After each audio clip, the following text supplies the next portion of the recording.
Hi, I'm Environment Canada meteorologist Matt McDonald. Now that we're into the fall season, let's take a look back at some of the weather and climate highlights from summer 2017.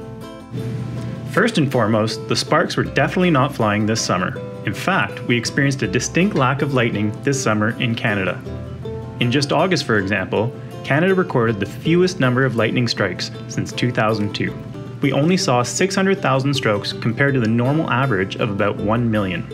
Saskatchewan only recorded 1,000 strokes compared to an average of 30,000. And BC only saw about 75% of its summer average. Despite the lack of lightning, BC just finished its worst wildfire season on record with over 1.2 million hectares burnt since April 1st. The previous record was set in 1958 when about 855,000 hectares were burnt, with records going back to 1950.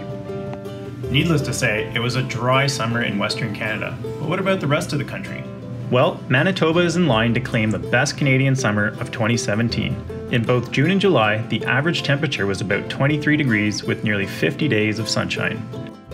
Meanwhile, southern Ontario and southwestern Quebec saw grey skies, frequent storms, and cool temperatures which dominated the southern months. In fact, from April to the end of July, 704 millimeters of rain drenched Canada's capital, dropping more precipitation in 4 months than normally falls in an entire year. Meanwhile, parts of Atlantic Canada were drier than normal, with southern New Brunswick, northern Nova Scotia, and central PEI reporting moderate drought conditions.